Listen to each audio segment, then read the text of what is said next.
Okay, good afternoon, everyone. Salam alaikum. Okay, sorry, I don't want to cover the father. That's why I don't want to be in the... Okay. I am Dr. Debbie Almontasser, one of the founders of the Yemeni-American Merchants Association. We are here today to mark another tragedy that has hit the Yemeni-American community. We are devastated to learn of the shooting right here at this bodega of Muhammad Qutaish, a 20-year-old with a promising future whose life was taken away simply over the request and altercation for loose cigarettes. We are devastated as a community to see this tragedy only 5 days after another shooting in a bodega right here in the Bronx. We have assembled as an organization with other organizations and elected officials here today to hold a press conference demanding justice, swift justice by the NYPD and the Bronx District Attorney to ensure us that the two criminals that shot this young man will be brought to justice in the most expedient time, so that way we can give resolve to the family. Nothing will bring back their son, but justice is what the community wants, and that is why we are here today to demand justice in the swiftest way possible. So we are going to open the press conference with words from our president. We also have the father of the victim. We also have someone from the mayor's office representing Mayor de Blasio, and we also have city council members who have joined us. So first, I want to call up our president, Abdul Mubarak, from the Yemeni-American Merchants Association. Yama. Thank you very much, Sister Debbie. And thank you for all for coming to this press conference. You know, it's a tragedy that happened to our community in the 5 boroughs of New York City, and especially in the Bronx. This is the second incident that happened to one of the store owners. He basically got shot for no reason to get killed for what the altercation was all about. Last week there was a bodega owner that was killed in Brook Avenue in the Bronx. It's really a shocking moment to our community. And we thank all the elected officials that came in here today and to support our community, to bring these criminals to justice and make sure that they get the extremist penalty so we could work in the neighborhood safely in every neighborhood in New York City. You know, yesterday when I heard about this, I came straight to this location, didn't know the person. When I found out about his name, I posted his name on Facebook to try to find out his family. His family were in Brooklyn, and they came in right away. The father is over here, the uncle is over here. They were really shocked of what happened to their child. He's a 20-year-old American citizen that was working to make a better living for himself and his family. A nice young kid that basically doesn't bother nobody. This is what happened when somebody worked in a store and 2 people came in, tried to buy something out of him, and he didn't want to sell, and the incident happened, and at the end he basically got killed for no reason at all with 3 bullets shot to him, and he was sitting on the register. We demand justice. We demand justice, and this is what we are calling for our community. Thank you very much. Thank you, Abdul Salam. I'd like to also now call up the president of the United Bodega Association, a partnering organization that serves and represents the Dominican community bodega owners. Please help me welcome Adonis Rodriguez. Okay. Very hard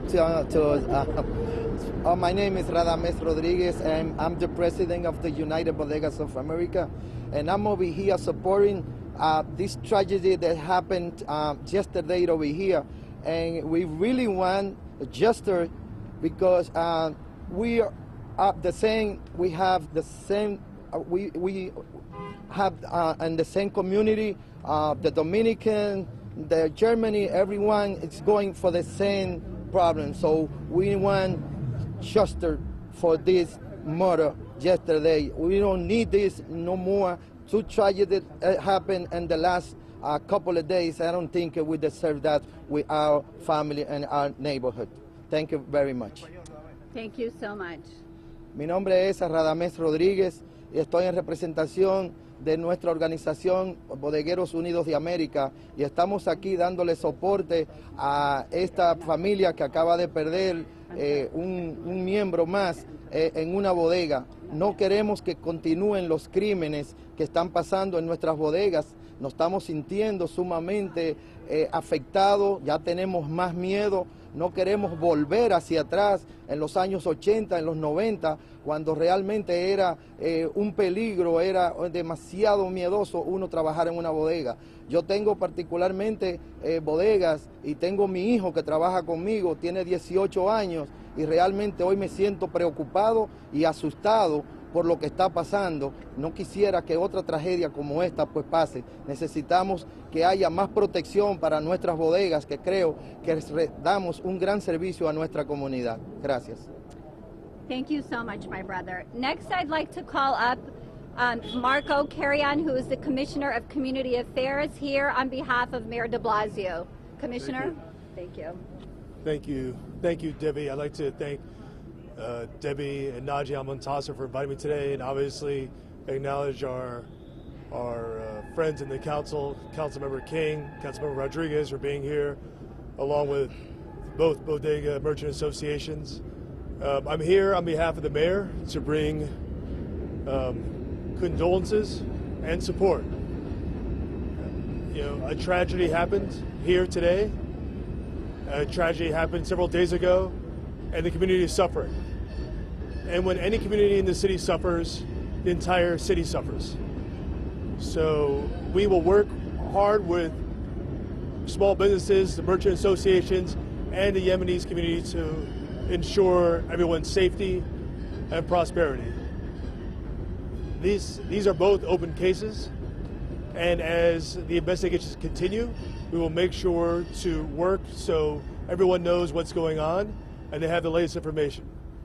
So with that, once again, you have the deepest condolences from the city, from the mayor, from everyone in the administration. Thank you so much. Okay, thank you. Thank you so much.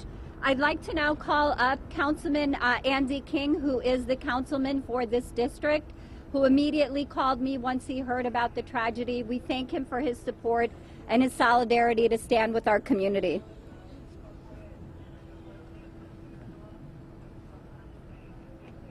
Good morning, family. Good afternoon, family. Good afternoon. Condolences to us all, because when one gets injured and one gets hurt, we all suffer. This is senseless killing. It's just that. It was a senseless killing. The two people responsible, I don't know how their lives were living, but obviously something was going wrong that you think it was okay to take a life for cigarettes and $6. Something's terribly wrong with the thinking of our human when we can't figure out the compassion, how to love life and live life and embrace life. Something is wrong with our neighbors when we see someone who just comes from a different country that we can't figure out how to get along, to stay along, to be along. Our workers here from the Yemeni community does such wonderful work to make sure that we're services with their stores. I am totally appalled at the behavior of these two individuals. Thought it was okay to take a son, someone's nephew, someone's potential dad, and a fiance away because of stupidity. I'm asking DA Clark to move and expedite these cases, because when we know that someone has done something, there's no need to take a long time trying to figure out facts and rules of the game when we know someone should be held accountable immediately. We need justice. We need for these people to be held accountable and swiftly move forward to their punishment. I call on the city of New York. I'm asking the administration. I'm asking us in the city council.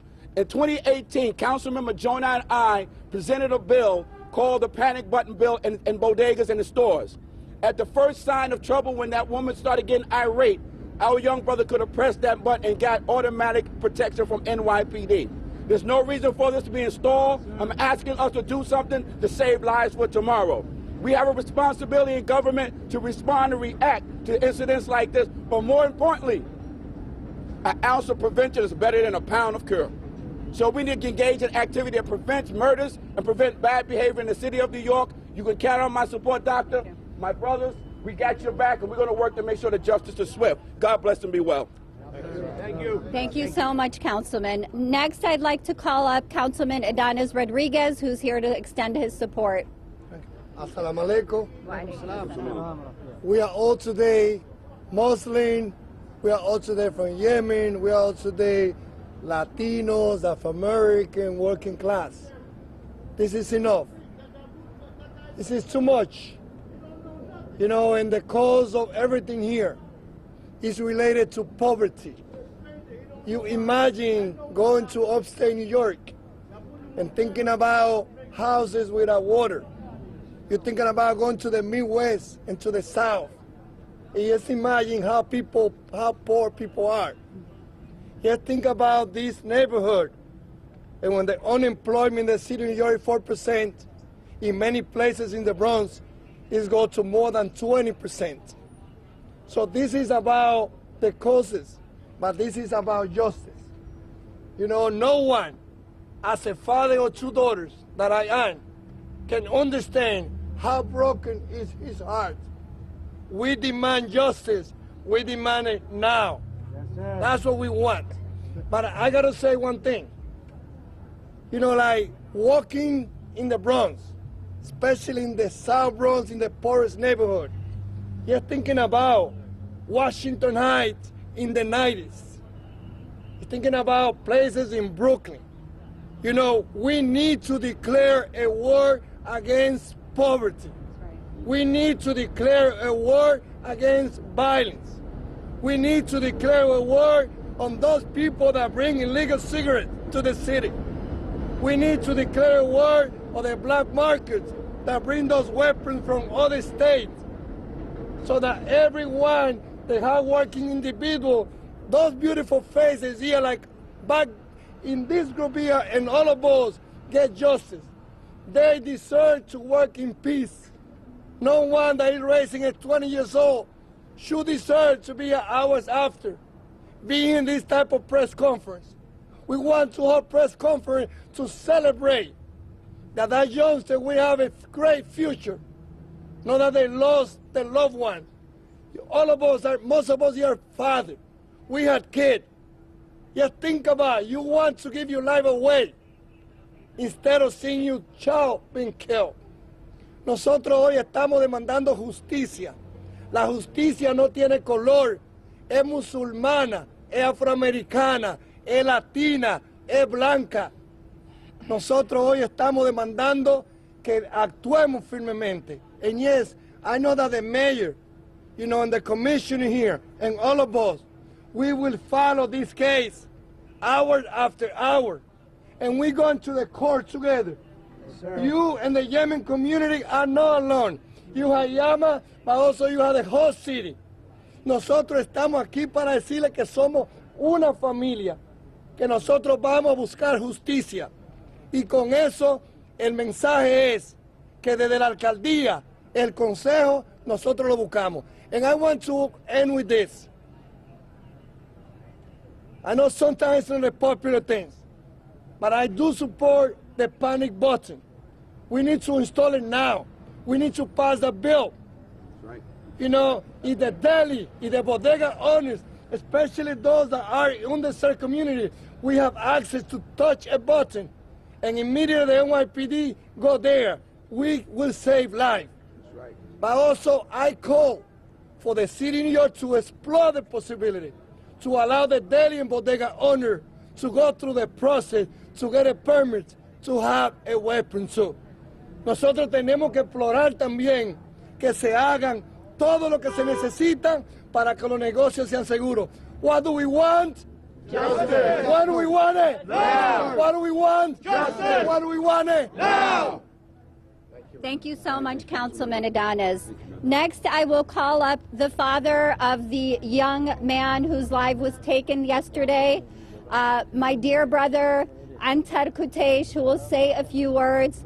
It was very hard for him to come out today, but because he wants to see justice served, he is here standing on behalf of his son to make sure that he tells you about this beautiful young 20-year-old. بسم الله الرحمن الرحيم. كل اللي أطلبه إنه العدالة لابني ويتابعوا هذا الرجل الذي قتله إنه يأخذ العدالة ويدخل السجن. وشكرا على الجميع بحضورهم و give me the support. شكرا. What he basically said, he's demanding justice that this murder that murdered his kid is, served in jail for the longest time, so they could stop murdering, merchants in the store. That's basically what he wants. And he said that he's very sad, and the family is sad, and he's shocked because of what happened to his son. But he needs the city to carry on and demand justice for his son. Thank you very much all for coming. That's what he said. Okay. في حاجة تتكلم عليها الذي هي حاجة مهمة. عمره 20 سنة، هو كان مخطوب ولا؟ لا ما كان مخطوب. اوكي عزب. اوكي. يعني معك اخوة اخوة وخوات؟ كم معه؟ 6 أخوان. 4 أخوات و3 أخوان. Okay. I also asked him about the extended family. He said that his children, he has 7 in total. He has 4 girls and 3 boys, and Muhammad was one of the boys. And the family is absolutely devastated by this unfortunate tragedy. I would like now to call up the executive director of the Yemeni-American Merchants Association, who will talk about next steps on behalf of the community as an organization. Abraham, where are you? Abraham. Okay, come on in. Good afternoon. My name is Abraham Ayash. I'm the executive director of the Yemeni-American Merchants Association. Obviously, this tragedy has struck this community not once but twice in the last week. And while we are going to give the family time to mourn, we want to be able to address what happens next. We want to make sure that we're not dealing with another press conference where we are mourning the loss of another bodega clerk. So we are in the process of figuring out ways, in the meantime, while the city figures out the issues with the panic button, how do we find possibilities to train these clerks and bodega owners on how to de-escalate issues when there is an irate customer, when there's a potential of violence, and how they can protect both themselves and the customer so that we are avoiding those types of tensions. Additionally, we have work to do on our end to ensure that we're building stronger relationships with community members so that we are avoiding possibilities for tensions. It is never the responsibility of the deceased who is victim of gun violence. But the question is, how do we make sure that we're cultivating a community so that people who visit these stores, people who come and patronize these stores, they are not folks that are deemed as adversarial with the bodega clerks. So we are in the process of working swiftly to try to pass forward some sort of mechanism and some sort of training for all of our bodega owners and our clerks to ensure that when tensions arise in the stores, what are some of the best practices to hopefully avoid some of these issues, and how can we better build relationships with the neighborhoods that we service. Thank you, everybody. Thank you, Abraham. Now we're going to open it up for questions. If there are any questions, we'll be happy to answer them.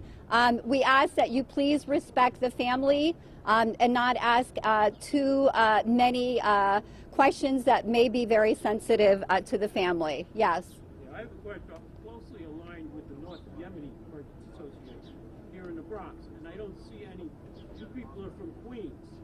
Why is that? And we have a councilman from Manhattan who sent out a press release without the Councilman King's name, who has this district here, name on it. Why is that? So, first of all, the Yemeni-American Merchants Association is actually a 5-borough association. We represent Yemeni Americans across the 5 boroughs. So that way you know. So that's important to know.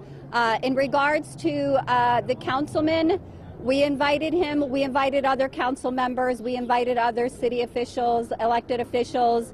We thank them for coming. Right now, we need to be united and work together to make sure that we ensure unity in our communities. Okay, other questions?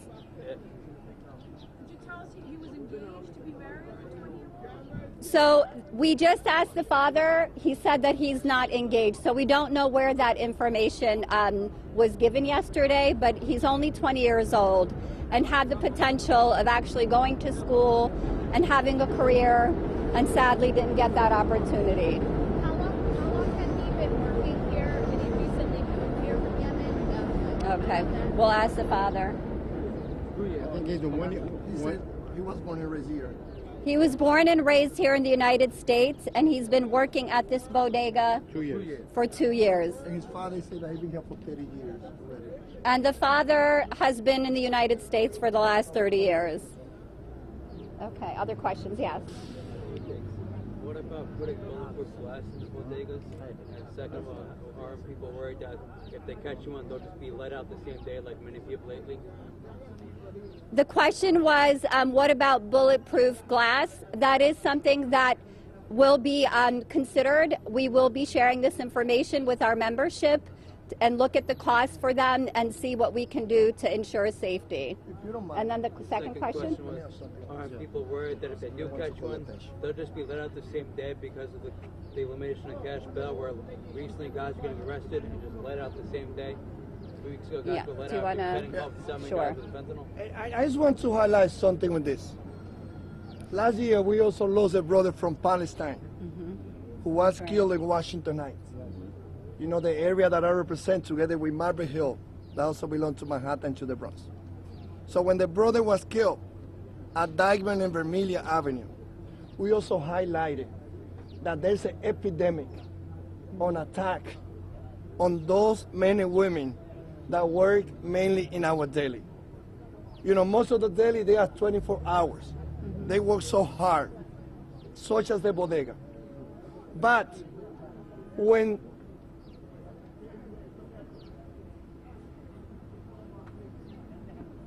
someone is killed in the upper class community, I sent my prayer when the young lady was killed at Barner. Immediately up to today, the whole area, the whole Morningside, have like 7 cars around. Here we have seen people killed in our neighborhood. It doesn't matter if it's my councilman here. You know, like 2 people were killed. A young person that was a student at Bronx Community College. Another person working in the street. How many more police officers do we add? How much more resources do we add? And I know again that this is something that I hope that working with the administration, with whom I know that Mayor de Blasio and the commissioner, they have the heart to work with us. But we have seen over and over, when an attack happens in a business that is an underserved community, we see additional patrolling for the next few days. But when something happens that affects an upper class individual neighborhood, immediately there's an aggressive plan. So I just hope again that this is not just another hardworking person that we lost, and we wait for another one to happen weeks after or months after, maintaining everything as it is. Nosotros estamos demandando de que de la misma forma, cuando se ataca y muere una persona que afecta a una comunidad de clase alta, la epidemia del crimen, como en el sur de Bronx, que murió un joven que iba a Bronx Community College, otra persona que lo cayeron a patadas. Cuando ocurren esos muertos, no se asume una mayor cantidad de personas visibilidad en la calle. So we're going to be working with Yama, we're going to be working with my colleagues, and other men and women from the Yemen community to be sure that our voice is heard in City Hall. We need to see additional men and women for the NYPD. We need to see additional resources to protect the small businesses. Thank you. Thank you, Councilman. Any other questions? Actually, a follow-up on that, though, and I was distracted. Can you comment more about, you mentioned arming bodega owners? Can you say more about that, if you don't mind, sir? I know that the leadership of Yama, they're going to be again leading this conversation when it comes to addressing this crisis. I personally believe that the level of insecurity that we have for the men and women that work 24 hours, speaking to them, many of them feel, and this is not about the position of any institution, but myself as a council member, I believe that the owners of this establishment, they should be allowed to apply and be able to have an arm too. Thank you, Councilman. Other questions? Other questions? All right, thank you very much for coming. We appreciate you being here. Thank you. Good afternoon. There's one customer that want to talk about the kid. There's a customer? Okay. All right, we have a customer actually who's going to say a few words. So we'll just let her come over. Come on over. Come on. Yeah. Yeah. Can you all see her? She's very emotional because a lot of people have built relationships with our bodega owners. He doesn't trouble people. He doesn't do anything to nobody every day. He's even my daughters. My daughters, and I was asking who killed her friend. I can't tell my 4-year-old nothing. He doesn't trouble nobody. The last time I seen him was Friday. On my way to drop my daughter to school, and I went to church. He doesn't trouble nobody. Like, I remember a guy was in there harassing me, and he stood up for me. The guy lived right there. And he stood up for me. Like, I don't talk to nobody. I come to the store and I buy whatever. And from that day,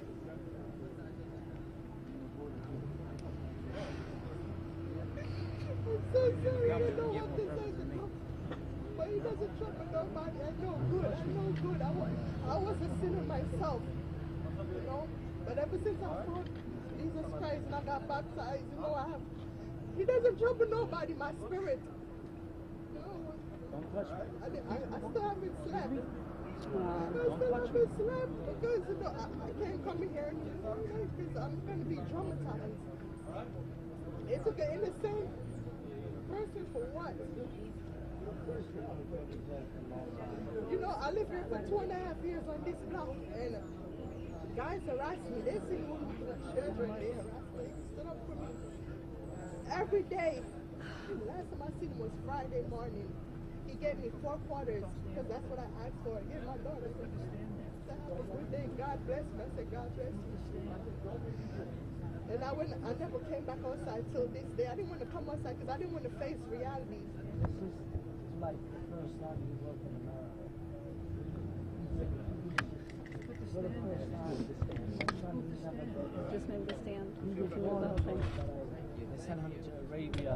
So he's good to the elders and he respects other people. I know. Because him and my husband, they're really good. Those my husband people was that they want to take his stuff for free, he don't allow them. That's what happened. Because in the morning it's really crowded in there.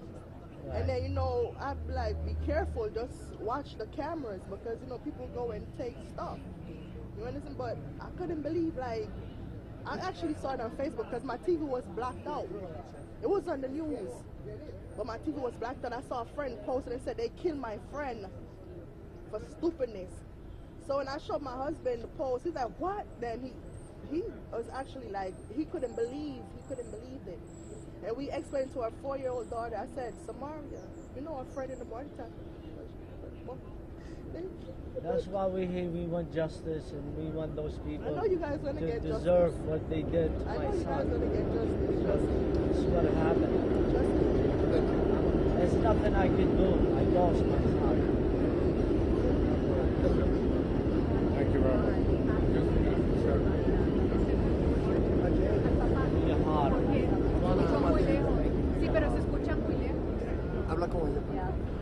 I just wanna end by acknowledging what you just saw as a tender moment of the relationships that our bodega owners actually have with the majority of their customers.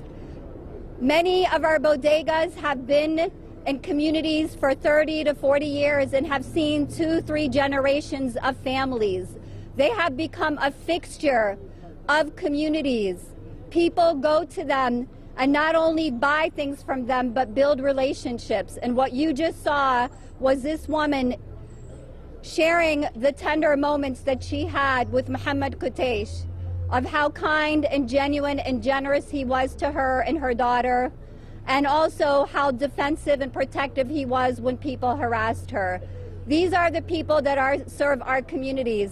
Though they are serving in businesses, they are also public servants, serving communities and making sure that communities have, excuse me, I'm so emotional, food on their tables. So we want to thank her, and we want to thank all of you, and hope that we can build this community that we just saw right now with this woman across the 5 boroughs, and bringing people together from all different communities to bring healing to our bodega owners and our communities. Thank you.